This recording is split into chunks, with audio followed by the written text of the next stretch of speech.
तुम्हारे मन में बेचारे मनुष्य की सहायता करने का विचार तभी नहीं आता कि आगे बढ़कर उसका हाथ थाम लूं, उससे सच्चा रास्ता दिखाऊं?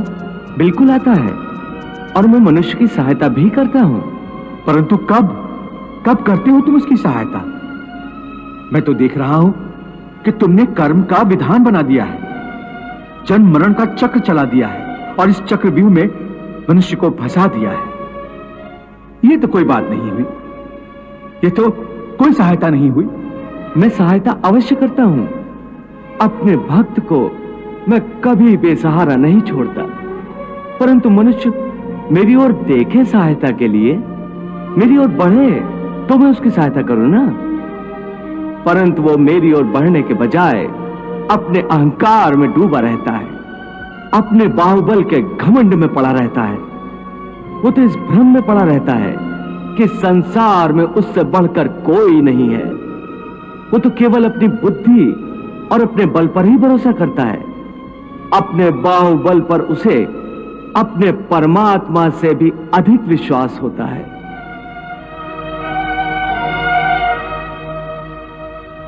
अपने रास्ते से भटके हुए मनुष्य की सहायता के लिए आखिर तुम उससे क्या चाहते हो? क्या तुम्हें सोने चांदी के चढ़ावे चाहिए? क्या तुम अपने भक्तों से स्वादिष्ट और पंच पकवान चाहते हो? मैं मनुष्य से एक श्रद्धा के अतिरिक्त कुछ नहीं चाहता, कुछ नहीं मांगता। वो मेरे प्रति बड़े बड़े चढ़ावे न चढ़ाए। सोना, चांदी, घी, चंदन और पकवान के चढ़ावे मुझे नहीं चाहिए। श्रद्धा और भक्ति भाव से एक फल, एक फूल, फूल की एक पत्ती, जल का एक कतरा, ये चावल का आधा दाना ही सही, मैं उसको भी भक्त की श्रद्धा से कहीं अधिक श्रद्धा से स्वीकार कर लेता हूं।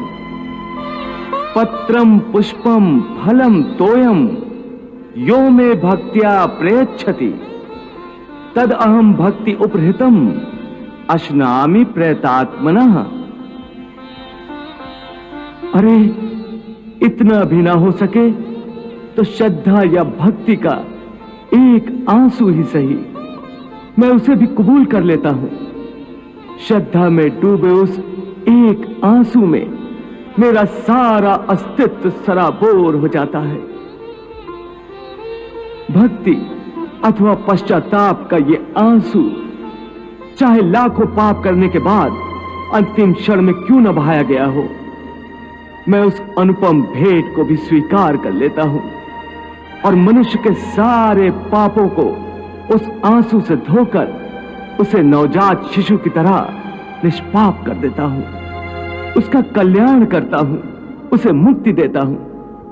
केवल एक फल, फूल या पत्ते को अर्पण करने पर ही मुक्ति दे देते हो? फिर कर्म विकर्म, पाप पुण्य, धर्म विधान सब यूं ही रह जाते हैं। ये धर्म, ये विधान और उसके सारे सिद्धांत तो चंद्रमा और अनगिनत तारों की भांति होते हैं, जो अधर्म और अज्ञान के अंधकार में झिलमिलाते रहते हैं। परंतु जब भक्ति का सूर्य उदय होता है तो ये सब के सब छुप जाते हैं। भक्ति का स्थान इतना ऊंचा है कि धर्म भी उसके सामने तुच्छ हो जाता है।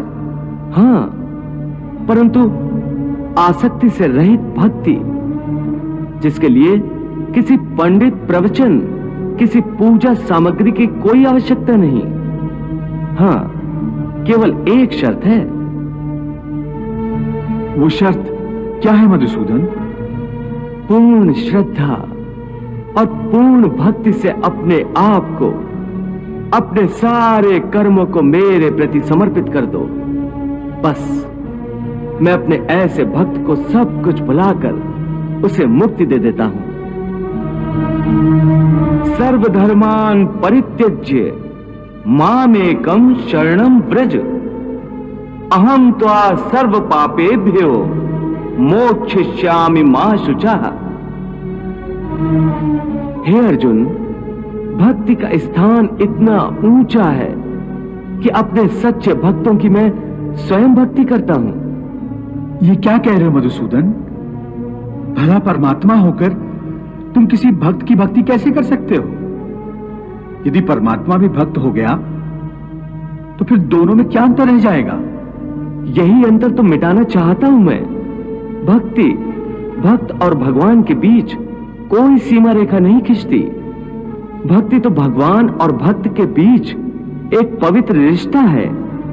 जैसे प्रेम किसी प्रेमिका और उसके प्रेमी को एक बंधन में बांधकर एक कर देता है, उसी प्रकार भक्त के द्वारा भक्त अपने भगवान में तथा भगवान अपने भक्त में समा जाते हैं। दोनों एक रूप हो जाते हैं।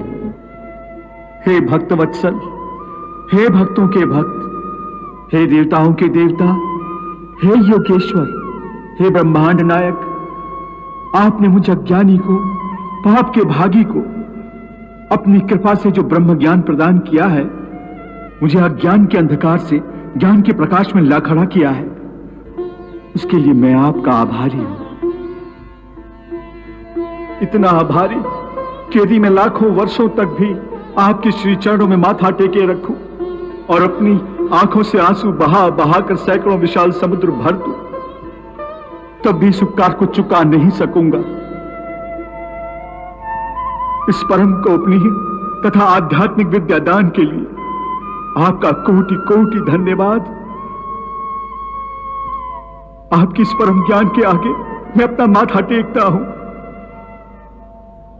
और अपनी भ्रष्ट बुद्धि, अपनी हर इच्छा, अपनी हर आशा और अपनी हर कामना के साथ मैं अपने आप को, अपने तन मन को आपको समर्पित करता हूं। ये सब कुछ आपकी ही दया का दान था जो मैं आपके श्री चरणों में रखता हूं, और अज्ञान के मारे आपको केवल एक मनुष्य समझकर, मैंने आपको अपना सखा और मित्र समझकर जाने अनजाने में जो भी भूल की हो,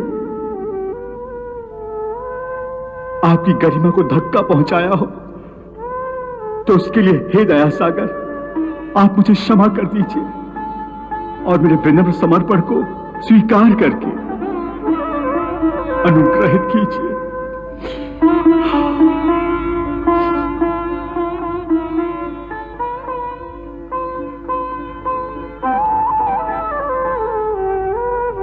हे अर्जुन, देखो इन आंसुओं को। इन आंसुओं की गंगा में तुमने अपनी हर भूल, हर पाप को धो डाला है। अब तुम निष्पाप हो गए हो।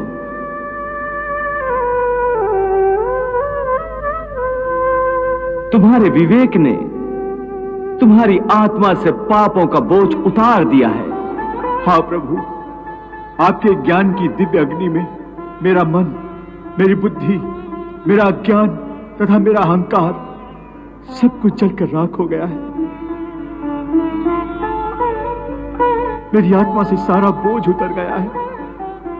मुझे ऐसे लग रहा है जैसे एक चींटी किसी पत्ते पर बैठकर तूफानी नदी को पार कर लेती है।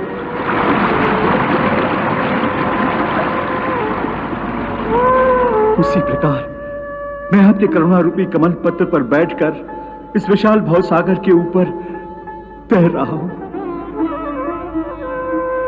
जिस प्रकार अंत समय एक मृतक शरीर आत्मा से दूर हो जाता है, उसी प्रकार इस समय मेरी सब आसक्तियां, सब आशाएं, समस्त कामनाएं मुझसे दूर चली गई और मैं प्रकाश की एक किरण की भांति हल्का हो गया हूं।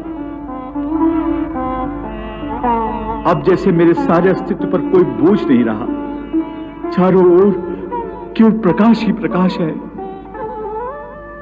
तुम धन्य हो अर्जुन, तुम धन्य हो।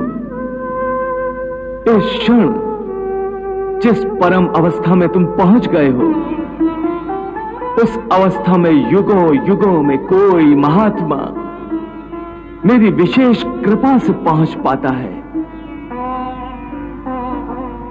मैं देख रहा हूं कि इस क्षण में तुम केवल एक प्रकाश पुंज हो,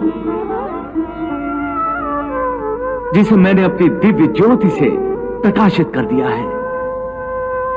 कोई लालसा, कोई कामना अब तुम्हारे अंदर नहीं रही।